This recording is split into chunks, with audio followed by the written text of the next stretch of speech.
Good afternoon. In a few moments, Doug and I will plant a tree here on the grounds of the residence of the Vice President of the United States.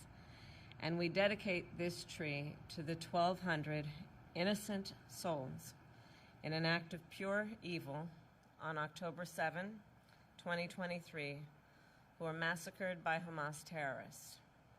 46 of our fellow Americans were killed in this brutal terrorist attack, including a singer from Missouri who died shielding her son from bullets, an academic and peace activist who studied in Seattle and who was the grandson of Holocaust survivors, and a dancer from California who was killed alongside her fiancé while attending the Nova Music Festival. I am devastated by the pain and loss that occurred on October 7, and Doug and I pray for the family and loved ones of all of those who were lost, and may their memories be a blessing. Today, I know many Jews will be reciting and reflecting on the Jewish prayer for mourning, the Kaddish. The words of the prayer are not about death. It is a prayer about our enduring belief in God, even in our darkest moments. So as we reflect on the horrors of October 7, let us please be reminded that we cannot lose faith.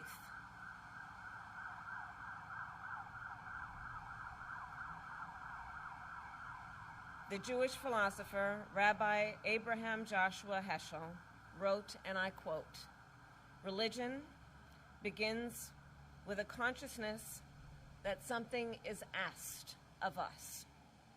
So in this moment, on the one-year commemoration of October 7, what is asked of us? What is asked of us? First and foremost, I believe that we must never forget. I will never forget October 7, and the world must never forget. What is asked of us? We must work to ensure nothing like the horrors of October 7 can ever happen again. And on this solemn day, I will restate my pledge to always ensure that Israel has what it needs to defend itself, and that I will always work to ensure the safety and security of the Jewish people here and around the world. What is asked of us? We must reunite the hostages held in Gaza with their families, and I will never stop fighting for the release of all the hostages, including the American citizens, living and deceased. Omer, Idan, Sagi, Keith, Judy, God, and Ite. What is asked of us?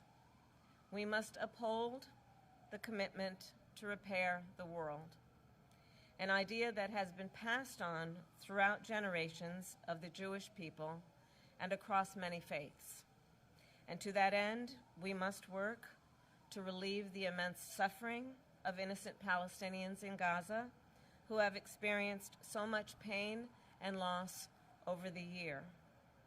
What is asked of us? We must continue to see light amidst the darkness. As the late Rabbi Jonathan Sacks said, "A people that can walk through the valley of the shadow of death and still rejoice is a people that cannot be defeated by any force or fear." That is why today we plant a pomegranate tree, which in Judaism is a symbol of hope and righteousness. So for years to come, this pomegranate tree will stand here, spreading its roots and growing stronger, to remind future vice presidents of the United States, their families, and all who pass through these grounds not only of the horror of October 7th, but the strength and the endurance of the Jewish people. It will remind us all not to abandon the goal of peace, dignity, and security for all. And it will remind us all to always have faith. Thank you, and I will now turn it over to the second gentleman, my husband, Doug.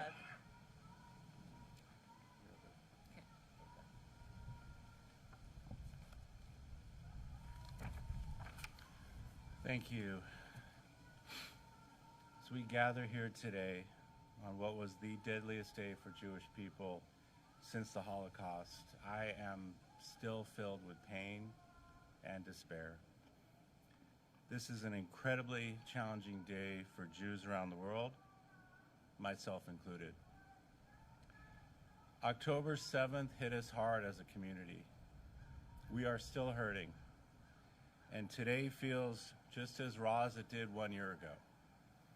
What happened on October 7th is seared into our souls.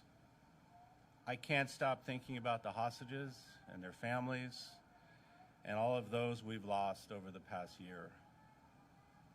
Earlier today, I attended AJC's National October 7th Memorial Commemoration at 6 and I recited a prayer for peace, that we all see the day soon when this war and bloodshed come to an end. As the first Jewish spouse of an American president or vice president, I take this role very seriously. Kamala is the one who encouraged me to use my platform I have to fight against anti-Semitism and hate. She is also the person who encouraged me to lean into my Jewish faith. When we first moved into this residence, we affixed a mezuzah on the doorpost with our family present. Now, as we prepare to leave a legacy of our time here, we plant this pomegranate tree to honor this solemn day and for the families who will come after us to enjoy. This is the first tree we've planted since we moved in here, and it'll be the first fruit tree ever planted by a second family at the residence. Kalma and I are proud to continue a tradition with this symbolic meaning for every family that's lived here and who will live here. And it is especially meaningful to me that this property will now always commemorate the pain of the Jewish people, as well as the resilience and hope of the Jewish people. May the memories of those we've lost be a blessing. Thank you.